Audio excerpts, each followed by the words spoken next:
slave master wanted to get rid of a recalcitrant slave, they could just say, oh, well, they're suffering from this disease. Drapetomania, that is the name of the mental disorder that was contrived by Samuel Cartwright, who said that blacks have a mental disorder if they had a desire to run away from slavery. Running away became such a common problem that psychiatrists attempted to give that a disease. He says, but that's a cure for that. And the question was, well, what's the cure for that? Frequent whippings, frequent whippings. You'd be surprised how that disease clears up when the lash is put in place of their excuses. Después que se abolió la esclavitud, el racismo psiquiátrico no solo persistió, se intensificó. La revista americana de psiquiatría oficialmente declaró que como los negros eran descendientes de salvajes y caníbales, no estaban listos para una civilización superior, mientras su pseudociencia de la eugenesia aumentó sus actividades racistas. There is a clear and long and intimate connection between the eugenics movement and the Ku Klux Klan. Harry Laughlin, who was the Carnegie Institution's director of the Eugenics Record Office, had close relationship to the Ku Klux Klan through the publication of a book called White America, which was written by a major Klan leader. So Laughlin wrote a glowing review of the book in the Eugenics News, and at the same time, you have the Ku Klux Klan using eugenics to justify their racist goals. Pero el racismo psiquiátrico no era exclusivo de Estados Unidos. Algunos de los peores abusos del siglo XX ocurrieron en Sudáfrica, donde el gobierno adoptó las mismas teorías y prácticas racistas utilizadas por Hitler. Esto no fue coincidencia. El primer ministro había estudiado eugenesia como estudiante de psicología en la naciente Alemania nazi de los años 20. Dr. Henrik Verwoerd is regarded as the architect of apartheid. He saw South Africa as a divided state with whites, blacks and brown people living in totally separate areas, with black people having no rights whatsoever. Con el apartheid implementado, los psiquiatras establecieron hospitales mentales por todo el país, que de hecho no eran más que campos de esclavos. These places operated under a private company by the name of Smith, Mitchell and Company. They were saving money through the cheap accommodation for psychiatric patients while making massive fortune out of money that Parliament had appropriated for medication. So it was a corrupt system. Cuando finalmente se sacó a la luz esta operación, se descubrió que 67,000 presos habían perecido, mientras al mismo tiempo los psiquiatras habían cobrado $117 millones en fondos del gobierno sudafricano. La Organización Mundial de la Salud publicó un informe declarando que la psiquiatría cultivaba el racismo y que el apartheid tenía paralelos en la posesión y trata de esclavos. En 1971, en Estados Unidos, el psiquiatra Louis Jolly West, continuando el legado de racismo de la psiquiatría, ideó un experimento secreto de terapia de aversión llamado Centro de Violencia. Su plan, financiado por el gobierno, era implantar electrodos en el cerebro de hombres afroamericanos e hispanos para darles choques si mostraban cualquier comportamiento violento. Y si eso no funcionaba, castrarlos químicamente con drogas. Cuando la proposición racista de West enfrentó la indignación del público, el plan se archivó. Aunque las implacables teorías racistas de la psiquiatría fueron neutralizadas, no fueron detenidas. En 1994, el psicólogo Richard Herrnstein, coautor de La curva de Campana, afirmó probar que los negros eran genéticamente discapacitados y por tanto inferiores a los blancos. The bell curve really argues a very old eugenics idea. It argues that people are born with different kinds of intellectual abilities, that these are inborn pretty much at birth. It goes back to the notion that somehow black people are genetically and biologically inferior to white people as a way to justify what was really its programs of social racism and social sexism. And you see that kind of thinking going on in public school testing and IQ testing and educational testing and tracking. And this new tool fit into that old mold. It was a new tool that could prove the intellectual inferiority of African Americans. Psychiatric profession has done great damage, certainly in the past, and far too many in the present, too, to subvert democracy and perpetuate racial stereotypes, even more, deep racism in society. We have to battle against this continual misinformation, disinformation, pseudoscience. It can be repackaged in whatever form or format it is. But if it is based solely upon the color of one's skin and then is the merit of that human being, I just reject it. Y hoy, la llama del odio continúa ardiendo, alimentada por mentiras pseudocientíficas.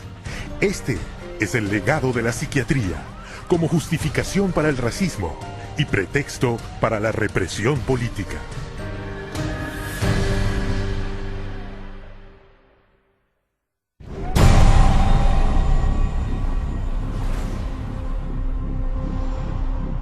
Быть верными коммунистическим идеалам, убежденно, с революционной настойчивостью, притворять в жизнь ленинский завет, учиться коммунизму, трудиться самоотверженно, по-коммунистически, всей жизнью своей, утверждать на земле дело Ленина, дело партии.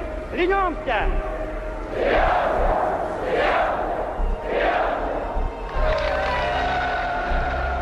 El régimen soviético exigía absoluta lealtad.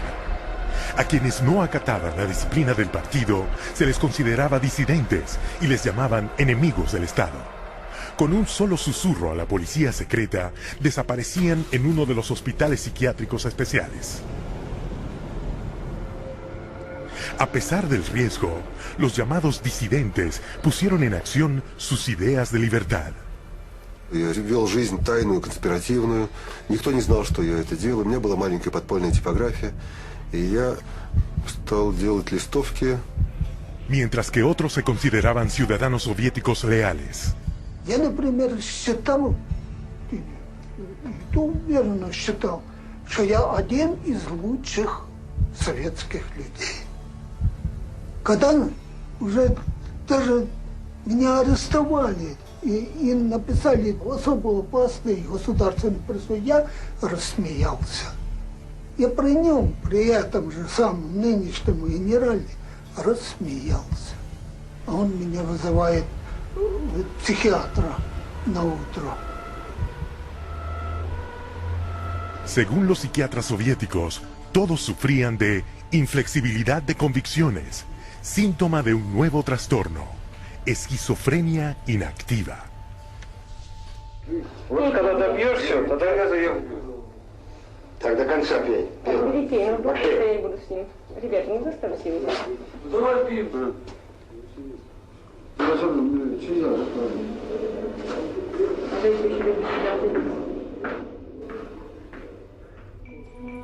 Igual que sus homólogos en otros países, los psiquiatras soviéticos prescribían poderosas drogas para curar a sus pacientes. Они никогда их с удовольствием не принимали. И находят пути их не принимать. Мы обязаны просмотреть прием лекарств, например, чтобы лекарства дошли до больного. Вот они где-то уже, как говорится, в горле проглатывают, все, ротовая полость чистая. И потом вот такие делают какие-то движения, отрыгивают. Врач на обходе говорит, как себя чувствуете, Петр Петрович? Я говорю, послушайте, вот, а там, когда 5 кубиков галоперидола, то надо, например, слюна до полу, там перекошенность вся, значит, одни мышцы растягиваются, другие сокращаются, совершенно ужасные позы, лицо все ужасное, на душе страшно просто. Я человека, вот самое главное, описать это состояние невозможно. Санитары совершенно безнаказанно могли избивать. По любому поводу. Или вообще без повода. Вот, например, санитар открывает дверь, и тут, если тут ты оказался, например, в проеме двери. И вот этого достаточно было, чтобы, скажем, получить удар. Если больной, скажем, оказывал сопротивление при избиении, то его могли привязать и привязывали, и избивали, и продолжали избивать уже привязанного. Проходит, допустим, год-два, там выписывают убийц, выписывают насильников. Михаил, ты бы лучше убил бы кого-нибудь, мне бы легче было тебя отсюда вытолкнуть. Это было, вот, растало такое чувство безысходности. De 1967 a 1987, el gobierno soviético arrestó a más de 2 millones de personas, a las que por razones políticas se les diagnosticó mentalmente enfermas y se les obligó a recibir tratamiento psiquiátrico. Aún hoy, la psiquiatría sigue siendo la herramienta de coacción que eligen gobiernos de todo el mundo.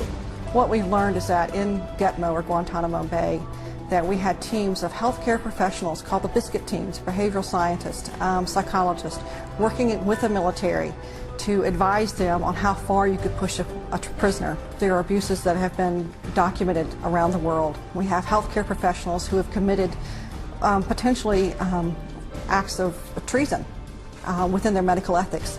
And there's nobody supervising that. There's nobody making them stand accountable to their medical ethics. Pero los psiquiatras nunca han reservado la tortura física y mental exclusivamente para los presos políticos. A lo largo de la historia le han dado una nueva imagen y han hecho que el público la acepte como terapia.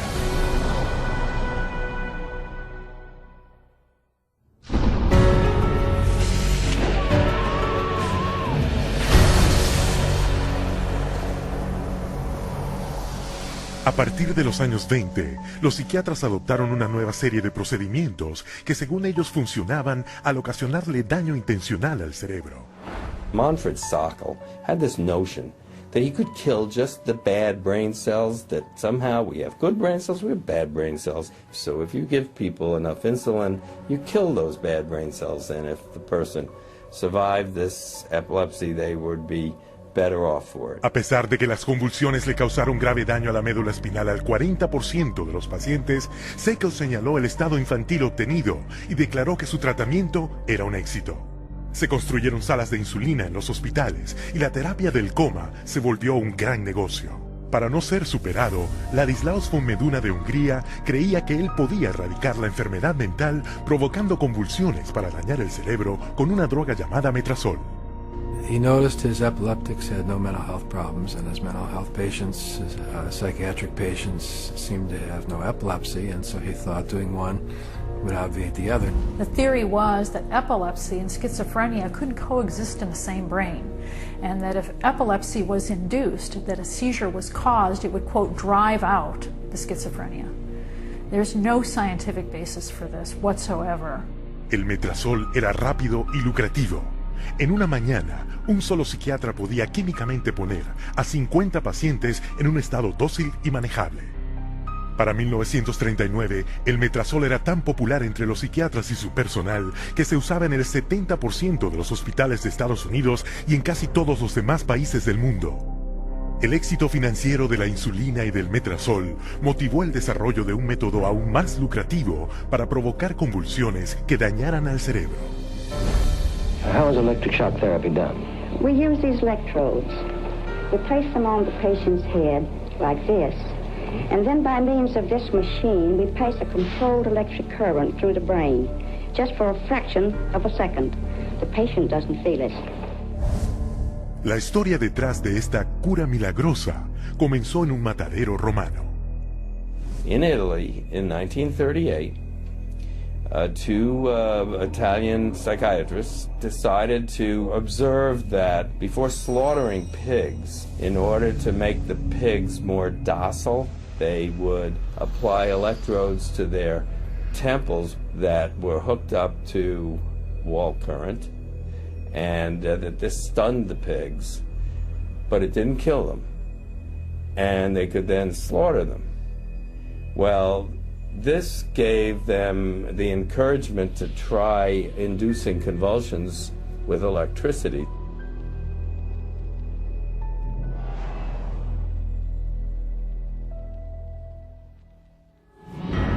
We would see teeth falling out, broken spines, bones knocked out of joint, broken bones, and people even getting internal organ damage from being restrained while they were having these uncontrolled writhing seizures, convulsions. Many patients have been returned to their homes and jobs who might still be here if it were not for this helpful form of treatment.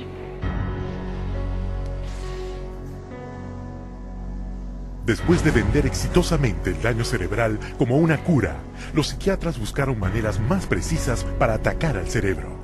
Esto se inició en 1848, cuando una explosión lanzó una barra de acero directamente a través de la cabeza de Phineas Gage, ferrocarrilero de Vermont. Aunque Gage sobrevivió, su personalidad se alteró drásticamente. 70 años después, el neurólogo portugués Egas Moniz intentaría obtener un resultado similar, taladrando el cráneo de un paciente y metiendo chorros de alcohol puro en el cerebro, matando el tejido de los lóbulos frontales. Moniz llamó a este nuevo procedimiento lobotomía. El doctor Walter J. Freeman llegaría a ser el practicante de lobotomías más infame.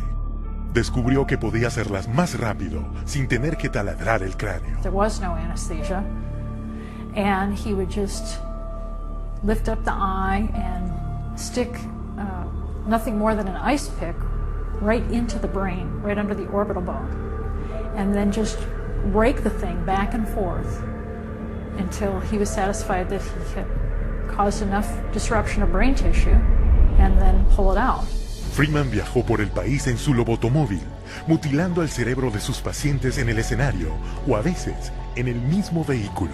And he would pull up and offer lobotomies to people, get referrals from the local doctors, or sometimes people didn't even go through doctors. They'd go right to the lobotomobile, and he would just do the brain-damaging procedure right there. Cuando sus privilegios quirúrgicos le fueron revocados, después de haberle causado la muerte a su último paciente en la mesa de operaciones, Freeman ya había realizado o supervisado más de 3.500 lobotomías, en las cuales él mismo admitió que a más del 25% de sus víctimas las había dejado en un estado vegetativo. They lobotomized 1 million people in the 40s and the 50s and beginning of the 60s until they came to the conclusion that this was a destructive treatment.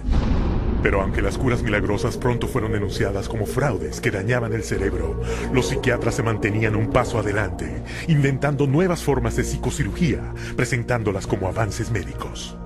I completely shuddered from head to toe. And that's what I heard in my head when he drilled something in my brain. Northwest, actually, of the centre hole. I'm sorry I had to do that. Yeah, why did you have to do that? I went, oh, funny, and all. Did you? My head all shook inside. Oh, dear. Oh, my head shook inside. Yes, all right. Everything shook, the eyes, everything, the teeth. Oh, that's well. That was grievous bodily harm done to my brain. And nobody has the right anyway to play God with somebody's brain. The whole operation took about 8.5 hours, and they kept me awake for every second of it, and I remember every second of it. And I still remember it to this day because I have this operation every day of my life. Whether I like it or not, I have it. Los psiquiatras aún alaban los beneficios de la lobotomía, un tratamiento que les da un ingreso de $31 millones anuales. Debido a la mala reputación de la lobotomía, los psiquiatras se apresuraron a poner de nuevo en primer plano el electroshock. Lo rebautizaron terapia electroconvulsiva. Hoy le dan anestésicos al paciente para apagar sus gritos y agentes paralizantes para evitar verles retorcerse en su agonía. The main misconception that people have about ECT is that it's new and improved. The new and improved refers strictly to these cosmetic improvements because, in fact, they make it easier on the witnesses. The person isn't shaking all over the table. They're paralyzed now. It isn't new. It isn't improved. It is worse. Every 10 years or so, there tends to be, first of all, a denial that it causes any harm. Secondly, an acknowledgement that it might have caused harm, but here's a whole new approach, and now this one is blameless, without any research to back it up. The ECT machine can produce anywhere from 50 to 400 volts. It's the kind of energy that we use for industrial machinery that might be in a steel mill or a printing press, some large piece of machinery. It's an extraordinary amount of energy, and it causes a great deal of damage. Y aunque se publican muchas historias de prisioneros que fueron físicamente maltratados con electroshock, la cantidad de electricidad aplicada por los psiquiatras para la terapia electroconvulsiva es 33 veces mayor. Ese daño se dirige más frecuentemente contra los más vulnerables. 2/3 partes de quienes han recibido electroshock son mujeres, a quienes se les diagnosticó el síndrome premenstrual, el trastorno menopáusico o la depresión posparto. La mitad de los pacientes tratados con electroshock son ancianos. Una vez que se les acepta en asistencia social médica, estos ancianos reciben un 360% más de terapia electroconvulsiva que los de 64 años. ¿Y a dónde llega todo esto? A 40.000 muertos y a otros más que son incontables, con tal daño cerebral que no tienen esperanza de recuperar una vida normal. Por $12 de electricidad, solo los psiquiatras de Estados Unidos generan un ingreso de $5.000 millones. Pero la siguiente cura milagrosa que los psiquiatras agregaron a su arsenal les dio más dinero que nunca, ya que es más rápida, más barata y puede convertir a cada hombre, mujer y niño en un paciente de por vida.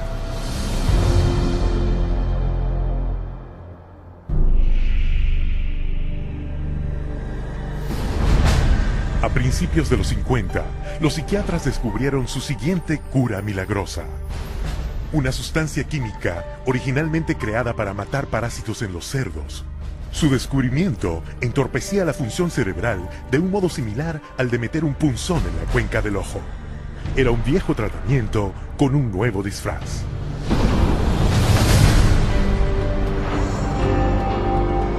With the advent of these new tranquilizing drugs, it seems not too much to say that we're on the verge of an entirely new era in the treatment of mental illness. Nombrándola lobotomía química, el psiquiatra canadiense Heinz Lehmann describió el Thorazine como una píldora fácil de tomar, con el mismo efecto que la psicocirugía, pero sin ensuciar nada. Thorazine provided psychiatry with the entry into mainstream medicine. It had its magic bullet.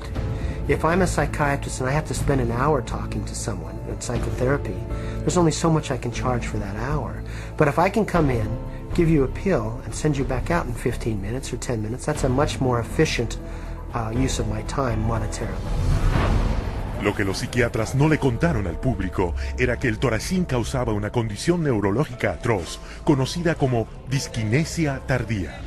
And that's a neurological syndrome where you have muscle twitches, abnormal jerks, which are uncontrolled, and they either last for a long time or sometimes they're permanent.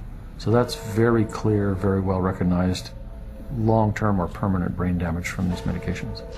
Mr. Blount has virtually no signs of his original illness now. The signs that the movements of his mouth are completely side effects of the drugs that he was on for 20 years. Mr. Blount is quite rational. He understands what's going on. And if you're patient, he can carry on a very rational conversation with you.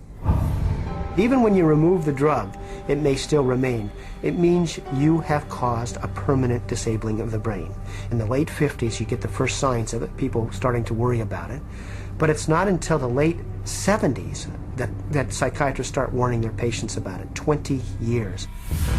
El fabricante del Thorazine, SmithKline French, tenía buenas razones para ocultar la mala noticia. Tan solo el primer año, su inversión tuvo un rendimiento del 3000%. Con el público y la prensa sin conocer los severos e incapacitantes efectos secundarios, médicos y psiquiatras prominentes se reunieron en Puerto Rico para sentar las bases para difundir las drogas psiquiátricas en el futuro. El psiquiatra Nathan Klein escribió lo siguiente en el informe final de la conferencia. The present breadth of drug use may be almost trivial when we compare it to the possible number of chemical substances that will be available for the control of selective aspects of man's life in the year 2000. El Dr. Klein encabezó un movimiento que inundó con nuevas drogas psiquiátricas maravillosas el mercado mundial, apoyado por una masiva máquina publicitaria que gastó cientos de millones de dólares. La psiquiatría era ahora una industria de narcotraficantes. Para 1970, la Asociación Psiquiátrica Americana dependía tanto del dinero de las compañías farmacéuticas que el 30% de su presupuesto anual venía de anuncios de estas en sus revistas oficiales. So we had money flowing to trade organizations, we had money flowing to the doctors, and to their journals. Well, we all know that that is going to influence how they think. The majority of National Institute of Mental Health and National Institute of Health scientists are getting more money from drug companies on the side than their tax-based salary. Con tanto dinero por ganar, todo lo que los psiquiatras necesitaban era una teoría científica para justificarlo. ¿La solución? Un informe oficial que declaraba que todos los problemas mentales derivados del llamado desequilibrio químico del cerebro requerían drogas para corregirlo. This chemical imbalance is one of the greatest fallacies ever foisted upon patients and the public. There is no chemical test to show an imbalance related to any psychiatric disease, whether it's depression, anxiety, what have you. The chemical imbalance is for the benefit of the psychiatrist. It has to be there so that psychiatrists can treat it. Pero las fraudulentas teorías del desequilibrio químico no podían ocultar las crecientes pruebas de efectos secundarios comunes y aterradores, como la acaticia. Akathisia is like an extreme inner nervous agitation. People describe it as wanting to crawl out of their own skins. And this happens with great frequency, and it is absolutely, totally well understood to be associated with suicide and violence and homicide. Tras años de informes de esos efectos secundarios e incontables casos de violencia, automutilación y muerte, en 1991, especialistas en salud, legisladores y el público finalmente obligaron a la FDA a ordenar una investigación. I know with absolute certainty that if Charles had any idea of the side effects of Prozac, he would never have taken it. I had two sons, David Lee, age 8, Billy 16. Wife 20 years, all gone. I'll tell you why. After being on Prozac for 21 days, my wife shot and killed both of these two boys right here. She turned the gun to herself and shot herself twice. I took the 9mm automatic, sat down on the bed and put the gun to my head. And I blew a 4-inch hole out the back of my arm instead of my head. Thank God I was a lousy shot. Had someone looked further into Prozac, steps could have been taken to avoid it. Lo que se suponía que fuera una sesión imparcial era un panel de psiquiatras que en su gran mayoría tenía lazos financieros con las compañías farmacéuticas.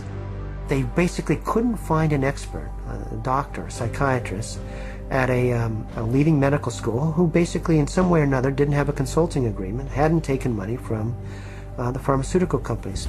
I do not find from the evidence today that there is credible evidence to support a conclusion that antidepressant drugs cause the emergence and or the intensification of suicidality and or other violent behaviors. 500 deaths, 33 murder cases, and over 20,000 adverse side effects. Would you like to tell me why this drug is still on the market? Is there an alliance, an unholy alliance between the psychiatric community, the pharmaceutical industry, and the FDA? And the answer is yes. Esta alianza deshonesta se hizo muy evidente en 1997, cuando las compañías farmacéuticas persuadieron a la FDA a que se les permitiera anunciar directamente al público. Con los psiquiatras proporcionando aprobación médica, en solo 3 años, la venta de drogas psiquiátricas se disparó casi 2 veces y media.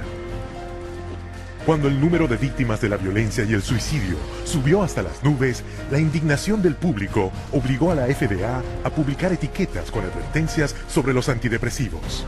Pero para entonces ya habían pasado 13 años, se habían hecho miles de millones de dólares y los psiquiatras comercializaban sus nuevas drogas milagrosas. Más del 8% de la población mundial ha tomado drogas psiquiátricas, basadas en ciencia falsa y respaldadas por gente comprada que regulan las drogas. Sus dañinos medicamentos logran utilidades brutas de casi 27.000 millones de dólares al año.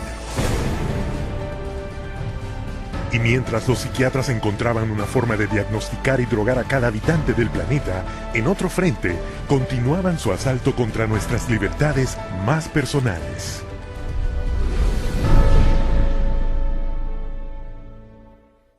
Los psiquiatras exigen el derecho absoluto a determinar qué es lo mejor para el llamado enfermo mental. Después de todo, el enfermo mental está loco y no es capaz de evaluar su propio tratamiento.